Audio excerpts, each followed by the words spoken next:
Hello, my lovely Taurus, and welcome back to your moon reading. This is just a general reading, so please do take what resonates and toss the rest. Also, if you haven't seen a moon reading from me before, please do check them out. They are on my channel, or just watch this one. But if you do enjoy this, please do like, subscribe, share, all that other great stuff.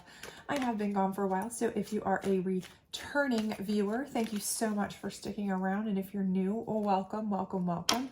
Otherwise, we will get started here. This is a 7-card circle of moon reading. So let's go ahead and get started at this. The first position here is indicative of kind of where you are now, what you're facing, what challenges you might have, or what's going on. The second card is kind of what got you into this position. The third card is similar to a challenge card in traditional tarot in that it's kind of what's keeping you in this cycle. The fourth card is your ultimate outcome, should you follow the optimal steps to get you there. And the optimal steps are the 5th, 6th, and 7th cards. So we'll go through this more in detail, of course, and hopefully get you some answers to some questions you might be having or challenges you might be dealing with. So right here we see hunger is the main card or position you're in, things you're dealing with. So for many of you, what I see here is what's happening is that you have a hunger for something, okay? For a lot of you, there is something that you really want. There's something that you're trying to go for and you're just having a very difficult time getting it, okay? So it may be something that, you're trying to get that job. You're trying to get that relationship. There's something that is really, you have a burning desire for, right? A hunger you're really wanting, but you're either not going for it the way you should, or you just haven't had the opportunity to do that, those kinds of things, okay? That's what I feel for the most of you, the majority of you. However, there are some of you that I am getting the vibration here that you fit in the almost opposite category, that you feel almost lost, complacent, that you feel like you're missing a hunger, right? You feel like you're out there, you're kind of like, okay, I don't have a direction, right? I wish I had a hunger. I wish I knew what I wanted. Maybe you're just kind of like, I've just come out of a relationship. I've just switched jobs, or this or that, or I've just, decided to come out of a school or career path or whatever, and you want something new, but you kind of don't have a grasp or feel on what it is you're looking for yet. So while you have a hunger per se in you, you just don't have a direction for that hunger yet, okay? So it kind of works down to the same thing though. It's that there's something out there that you need, right? And you just don't have a channel to grab it yet, or a kind of direction yet, no matter which side of that coin you're on, okay? But what got you there was nourishment, right? So this is kind of a lack of nourishment for you. I feel like for many of you who are kind of seeking a hunger, seeking a desire, seeking like you don't know what you want, you don't know exactly what path you want to choose, you aren't really nourishing yourself in a way that you're kind of maybe taking your time, your effort, and your energy and pouring it into other things, other people. Maybe you're spending so much time on those around you, taking care of others, that you haven't really had time to nourish yourself and your own desires, dreams, goals, ambitions. And that's why your hunger is kind of on the back burner, right? So you haven't been able to kind of focus what it is you want. But those of you who have a hunger, a definitive hunger, I know I want this job, this raise, this house, this car, this life, this spouse, this significant other. I want this one to propose, whatever it may be. I feel like the thing is you're not taking the time to nourish that goal, right? You're sitting back and you're thinking that is what I want, but you're not maybe taking the exact steps you need to for it. And it's always great to, dream about it and think about it and want it, but you have to actually nourish that. What is it I need to do to make it actually physically happen, to manifest it, to make it come into actual fruition, right? That's what you want, right? So these are kind of the situation you're at now. So you might need to start thinking about some things about what it is that's making you not get where you need to be, right?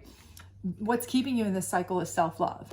And for most of you, I feel like this is a lack of self-love, okay? And I think the thing here is that the lack of self-love is that, again, you're not taking into consideration the nourishing of your own personal feelings, goals, needs. And for some of you too, it may be that you're not taking into consideration how your goals, needs, and emotions, your self-love will work in tandem with the other person, if it's a person, the other position, if it's a job position, that kind of thing, how it will work in tandem with them or that in order to come through in a way that's going to be fruitful for both, for everyone involved, right? So what you need to do is, again, you need to take time out for yourself. Think about what it is that you need in yourself to nourish, okay? What is it that you really want? What is it you really desire so that you can focus on just that? And more importantly, how to get that, right? That will not only give those of you who are lacking the direction for your hunger, the direction you need, but those of you who have a specific hunger, it will give you, okay, what is it that I need to do within myself that's going to be the path of least resistance and give me that feeling of success, comfort, and joy as I move forward towards that. Because you don't want to put yourself out there in a way that is, unscrupulous, of course, that's number one. But number two, that's going to make you feel uncomfortable, even if it's like you're putting yourself out there risky wise. You feel like you're stepping out so far out of your comfort zone to get your ideal here, that it's going to make you feel unsafe, insecure, those kinds of things, right? Because that's not really practicing self-love either. You want to make a good balance, strike a good balance there for yourself, okay? Now, what's your ultimate outcome? It's fruition, right? Seeing your hunger through to fruition. And for those of you who don't know exactly what your direction is, it's finding your fruition. What is your direction? What is it you need? What is it you want? And that's all part of this nourishing your own self-love. What in your soul makes you happy? What makes your soul take flight? It's all that kind of, cheesy kind of feeling, but it's the truth. It's what is it that makes you feel the best? What makes you happy? A lot of times they say, if it's a relationship, it's never always going to be easy, right? Relationships come with problems, but it shouldn't be a constant battle, right? If it's a job, they say, if you do a job you love, you never work a day in your life, right? Those are the kinds of things. And that's the self-love and nourishment you need, right? And for those of you who have a hunger, okay, it's bringing it to fruition, but bringing it to fruition in a way that's both nourishing and self-loving to you. It's not going for something that's bad for you. You need to think about that, right? Think about it through. Maybe you really, really want that person, right? But maybe through this journey here, you're realizing they're not the best person for me. And that's what's kind of keeping you away from that. Maybe that's your sign, right? That's why it's not working out. Maybe that job is not the job for you because it's not going to allow you to have the time to nourish yourself, the self-love time, those kinds of things. You need to kind of evaluate that because you want things to come to fruition for you that are going to be nourishing for your soul, self-loving to you, allowing you to have peace, right? And I think absolutely this is going to be your outcome. It's certainly going to be your outcome. Okay. But how do you get there, right? That's the main thing we want to know, of course. So the first thing is new beginnings. Okay. And for anybody, new beginnings are scary. It doesn't matter how adventurous you are. I do think for anybody, a new beginning is somewhat scary because it's the unknown, right? And you have to face new beginnings. You have to face the unknown. And anytime you are trying something new, or especially for those of you who might be changing, you had a hunger for something specific, but now as you're evaluating this and you're thinking, maybe there's a reason that job doesn't work out, or that person is just not working out. Maybe that person is not the right one for me. Things like that. Maybe you need to revamp, go back to the drawing board, start thinking about what it is that is going to make you the most happy. New beginnings, right? You have to accept that. You have to embrace that. Okay. That's the first thing. And that's not to say throw out all your ideas, all the things you've wanted. By no means am I saying that. It may be exactly what you've been wanting all along. You just need to tweak the way to get to it. And if that's the case, maybe you just need to kind of go back to the drawing board and address the way you handle the situation, the way you approach the situation. And that's a new beginning that you can develop, right? The next thing is to focus. And again, like I said from here in the beginning, you have to focus your attention. And for those of you who don't have a definitive path, this is where you get to decide what is it that you want to focus on, because you're never going to get anywhere unless you have a specific goal and a specific focus. If you're wandering around there, out there going, I really don't know what I want to accomplish. Well, you're probably not going to accomplish it, right? And if you're a person who has a specific drive and a hunger and a desire, but you're kind of like losing yourself in how to get to it, well, that's where the focus comes in. And you may need to take a new approach. This new beginning may be just a new approach, right? You may be just saying, hey, I am going too hard at this job, or this person, or maybe you're just not showing enough interest. You need to kind of decide how to focus your attention in a way that is going to be the most fruitful, okay? But also it's going to nourish you. It's going to bring you self-love, because again, you need to keep thinking about yourself and what brings you peace and calm. You don't want to push yourself out there in a way that is uncomfortable for you, or you feel like you are, bending your morals, nothing like that, okay? For a job, for a home, for, a car, for a family member, for, nothing like that, right? But focus yourself in a way that is positive for you, good for you, and what you want, right? And then the unexpected. And I think this is so critical because this plays on both angles. It's like a double-edged sword in that, I think a positive double-edged sword. I know that sounds terrible, but it is. I think it's because for one reason, you have to accept the unexpected, right? Because a lot of times here with this, like I said, for many of you, you may have been so focused for so long on one thing, and throughout this process, you realize that maybe there's a reason that that's not working out, right?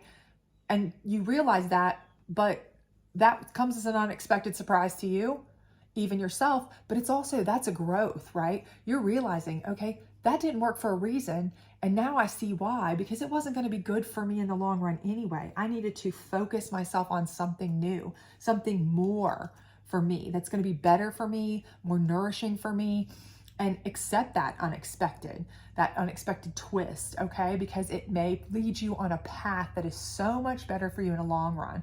It's like that old adage, thank God for unanswered prayers kind of thing, because sometimes that's where you find the best version of you, is where you're not looking, right?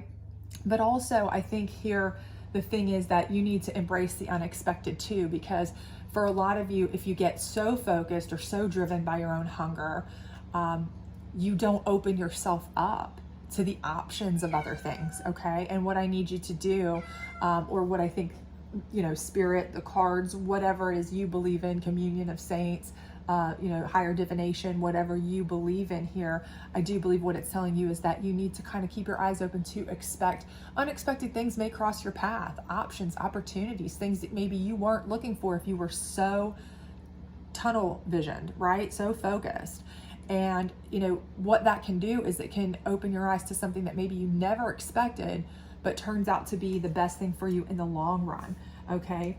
So just because you're focused doesn't mean that you can't also kind of keep your eyes open for great opportunities that may just come, out of the blue, because, the Lord works in mysterious ways, depending on what you believe in, your higher divination, fate sometimes, depending on what your belief system is, a lot of times these different things come from places you'd never expect and pop out of nowhere, right? Sometimes people are just sent into your life for a reason, right? And they may pop up when you have never expected them, you weren't looking for them, maybe you didn't even think you wanted them. And you need to keep your eyes open for that though, okay? So I definitely think when you allow those things to happen, when you allow yourself to be open to new beginnings, when you allow yourself to focus on especially things that are good for you, okay? And you allow yourself to be open to the unexpected, but also kind of accept that the unexpected may be something you want in the long run, then I think this is what's going to happen. You're going to absolutely have a hunger in you come to fruition. May not be the hunger you think, but it's going to be a very fruitful, very positive outcome for you, okay? So I hope this was good for you. I hope everything worked out for you, my lovely Taurus, and I hope you will hit that notification bell so that you will get your weekly readings coming up soon as well, and also your September readings, and I will hope to see you back soon. Bye.